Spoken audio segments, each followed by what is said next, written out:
Bonjour. Thank you for the invitation to present today on our work. So for the next 25 minutes, I will take you 15,000 kilometres that way to the Great Barrier Reef off Australia's northeast coast and to about 400,000 hectares of sugarcane production that lies along the coastline very close to the reef. And I'd like to acknowledge my co-authors here. That worked. So the context of the work is the Great Barrier Reef, UNESCO World Heritage listed ecosystem, huge value to the Australian economy. Its value is probably 3 times greater than the value of agriculture in the catchments draining to the reef. But the health of the reef is clearly declining. It's under pressure.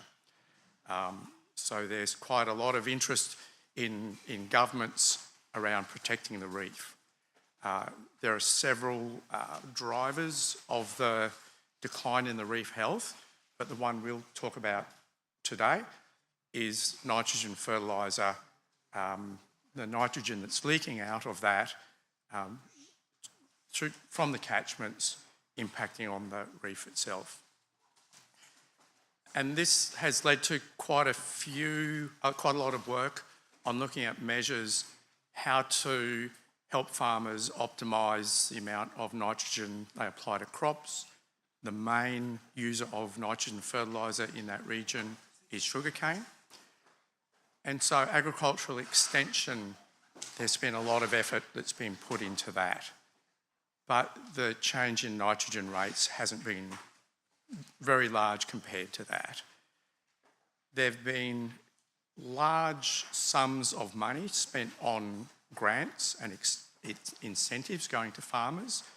We're talking probably about $1 billion over 15 years, but again, very little impact on nitrogen fertiliser rates. There have even been regulations. So the sugarcane cropping industry has quite clearly defined nitrogen fertiliser recommendations, and those rates are regulated by the government. But it's very hard to police regulation over such a large area.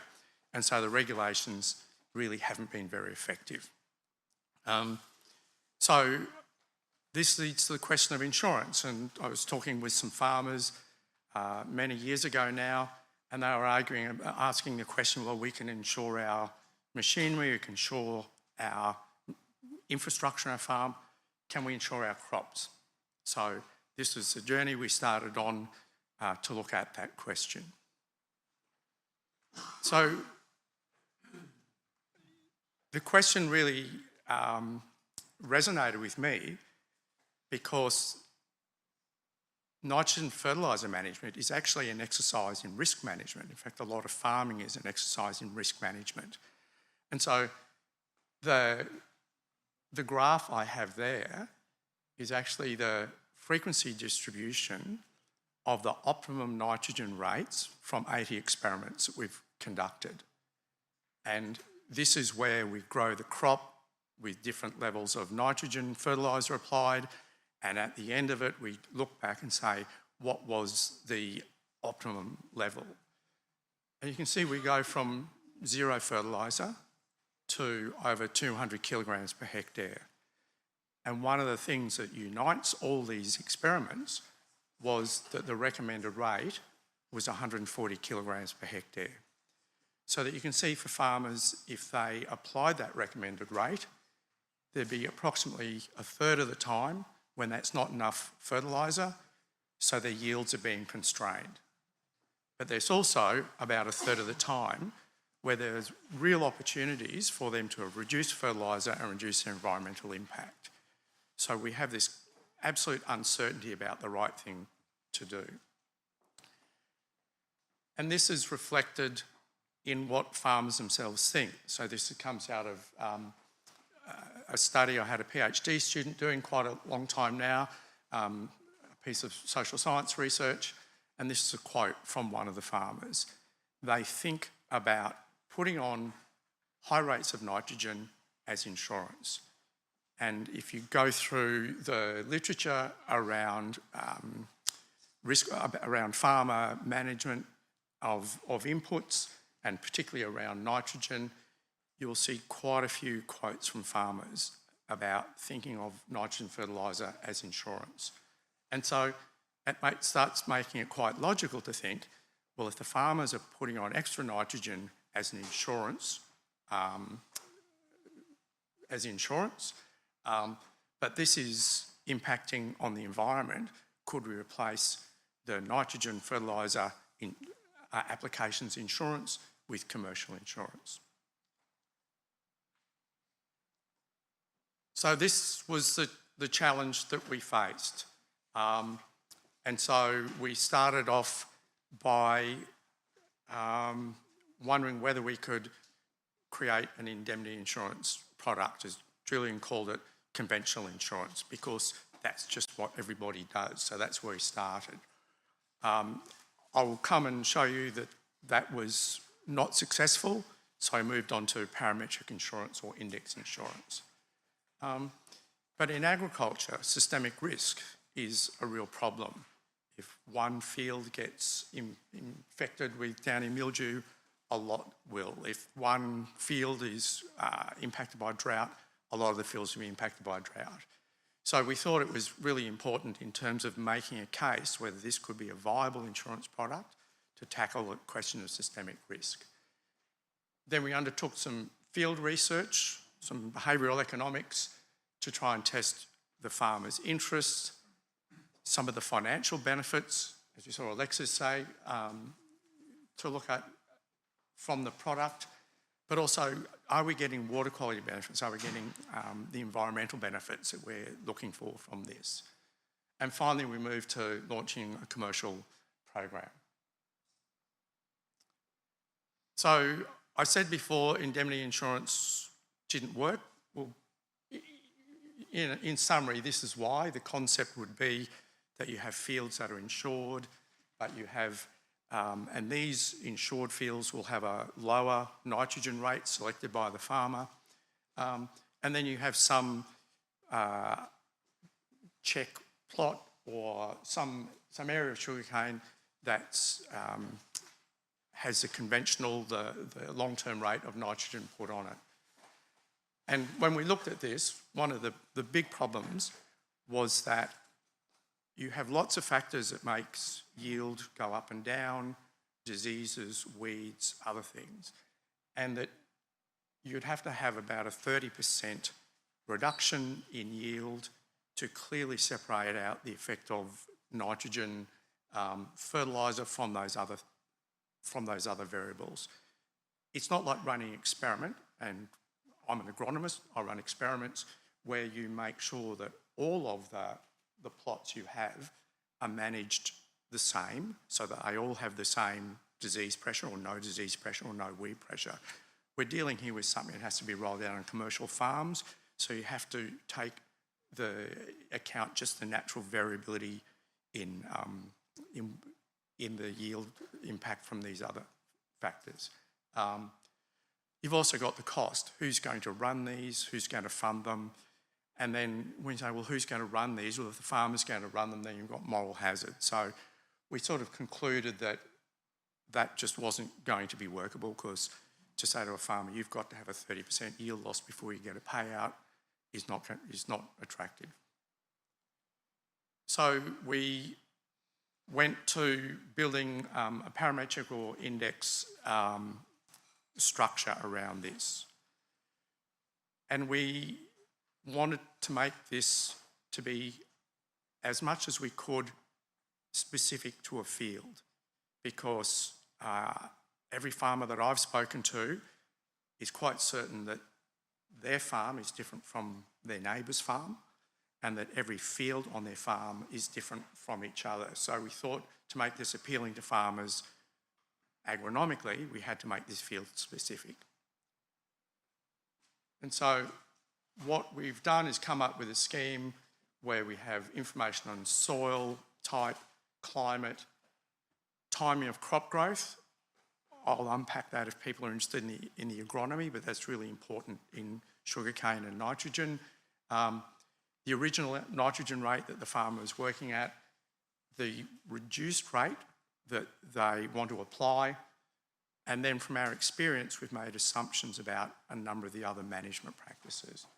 And that's probably easier to do in sugarcane than a lot of other crops because it's a crop that, requires fairly low management inputs compared to small crops or horticultural crops, for example. And then we do this for all these different fields. And then we get that information and we put it through a cropping system model. In our case, we're using the APSIM model. It's something that's a widely used model in Australia and in the world, for example, but it's not unique. In France, you could use the STIX model for those who know about that. And from that, we run lots of simulations and we get the yield at those two nitrogen rates, and we've got the yield difference. And then when you run that back through time, and we had 50 years of data there, that gives you the risk of the yield loss, which is the primary driver of the premium. And for the insured year, at the end of the year, we come and for the weather that crop experienced, we do those simulations again, and that gets the loss and the payout. So, looks fairly simple. So we come to the issue of systemic risk. This is my least colourful slide because it's a fairly boring topic. But we ran millions of simulations from which to cover different soil types, climates, those factors there. We then randomly, we're using the bootstrapping technique, selected from those to create hypothetical portfolios of insurance contracts. We did simple cash flow analysis on each of those contracts. What were the premiums, the difference between the premiums and the payouts. Obviously, if the premium's greater than the payout, that's a profit for the insurer. If it's the payout's greater, it's a loss. And then we've just plotted the distributions of those. And you can see from that top plot for a particular region, it's really quite normally distributed, so there's no sort of red flags around systemic risk for insurers. There's a bit of a tail going out to the losses in region 2. So not as bad as if we were doing something like drought, where that left-hand tail would be huge, but it's that's still quite manageable. So the insurance companies didn't get scared off by the concept of systemic risk on this idea. And again, I can explain why we have such, well-behaved distributions for this agroecological problem compared to something like drought, which would have a really large left tail. So then our research, as I said, we looked at social, financial and environmental data. The first thing we did was field experiments, so copying some techniques out of behavioural economics, where we worked with farmers. We also had, at the time of putting this data together, 3 years data from the commercial experience. And the insurance was sold by WTW, Julian's company. So with the farmers, and this is before the scheme went commercial, we created a website through which farmers could, in a game, purchase imaginary insurance policies. And our vision for this had been that for efficiency, it would be good if it could be sold through web interface. And then they did that, and there's a photo of one of the workshops, people discussing their results. And as I said, we've got the information from the years of experience from the commercial side as well.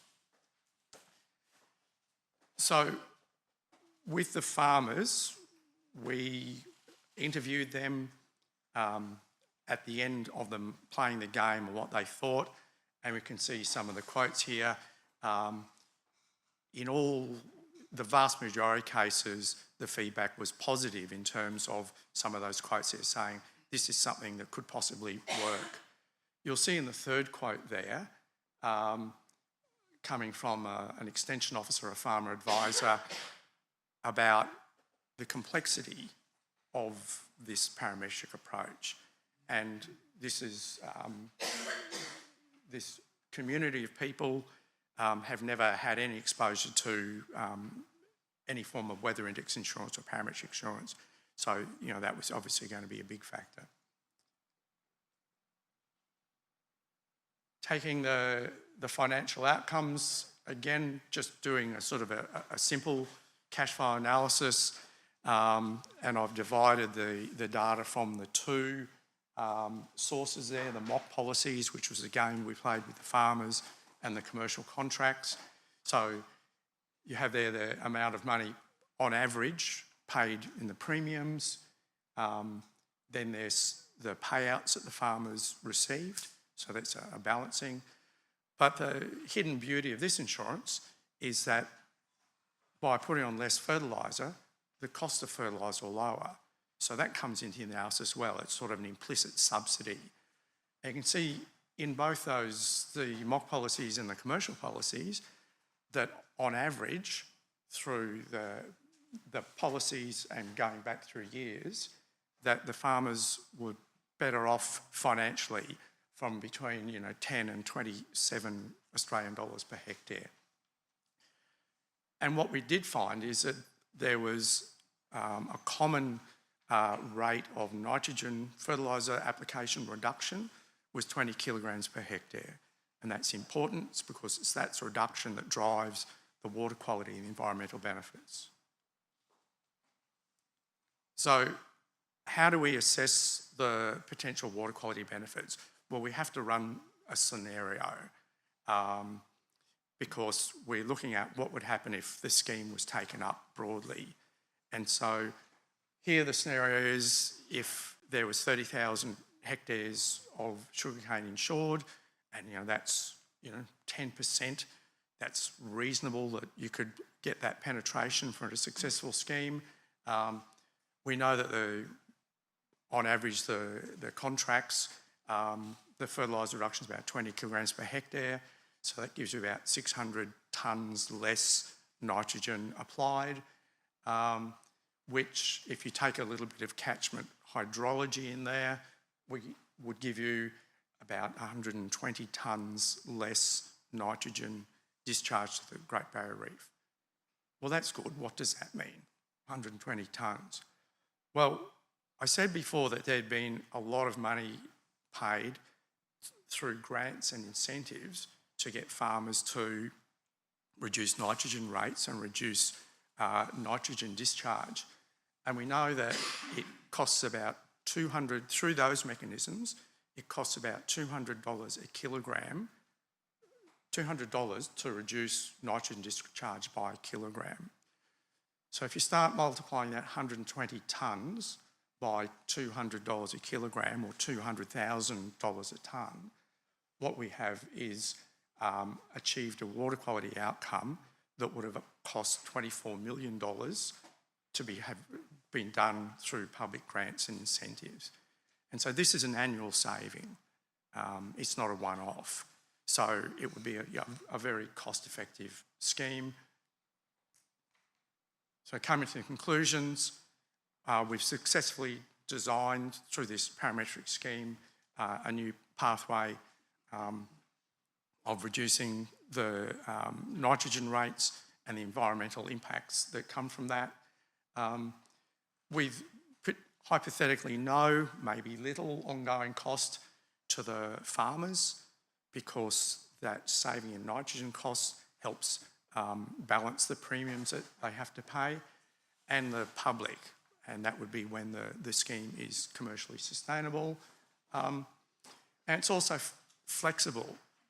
So if you go into the sociology of the adoption of innovations by farmers, there's quite a number of success criteria for those, And one is the ability of farmers to be able to try something, to do it, to stop doing it, to be able to move in and out of an innovation rather than being locked into an innovation and having to stay with it and commit to it a long time. So we certainly have that flexibility, and in interviewing farmers who've bought the commercial product, we see that was one of the attributes that they're attracted to. And by the way, in that photo there, you can see how close sugarcane production is to the Great Barrier Reef. Not yet. So where to next? So I think this sort of, what we know is it's technically feasible, but there's a long way yet to commercial sustainability, to have this effectively distributed within these regions. The current scheme that we've got covers around about 50% of the sugarcane region, so there's potential to expand there. Currently working on looking at doing something similar for Australian cotton, and the cotton industry in Australia is really interested in reducing their environmental footprint, and greenhouse gas emissions from nitrogen fertiliser is a big part of that. We're looking at wheat yield protection. This is around drought as well, and it could be potentially applied to irrigation, pesticides if you get the parametrics working, as Julian was talking about before, and environmental markets. If you've got something that you're protecting for an environmental market, but an adverse weather event could harm it, that's something you could build a scheme for as well. And finally, acknowledgements. The research was funded by the Australian government, the research so far. A lot of help from the collaborating farmers and advisors, and Julian and his colleague Claire have been taught me most of what I know about insurance and been great help and supporters through the time. Thank you. Now I'm finished.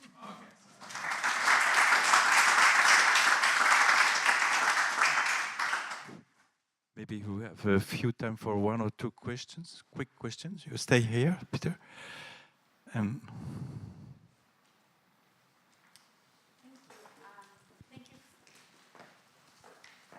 Nice presentation. Who pays? It's an insurance company who paid for this preliminary commercial things? So the commercial work that's been done so far has been done on a commercial basis. That WTW found an underwriter to back the scheme.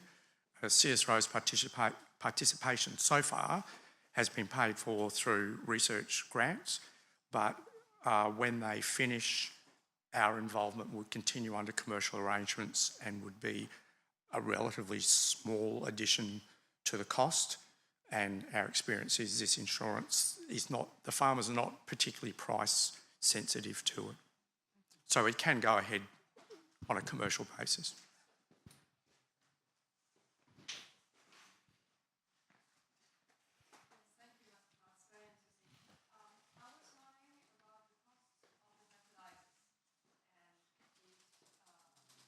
This cost has risen since 2022.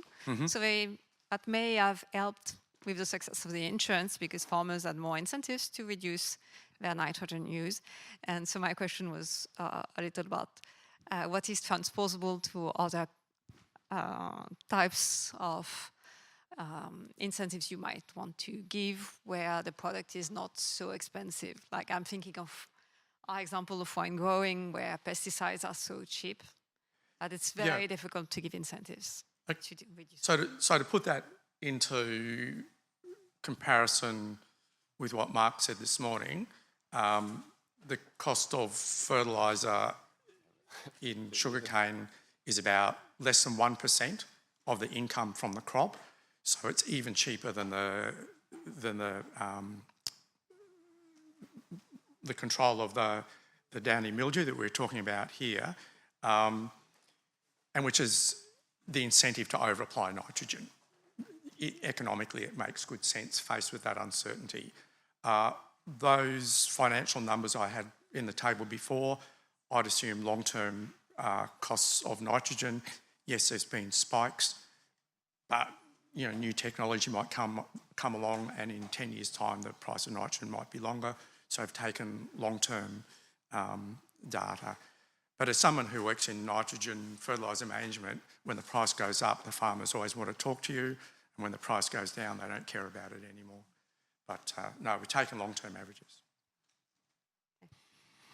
Thanks, Peter. Then, if we have time for a session of questions at the end,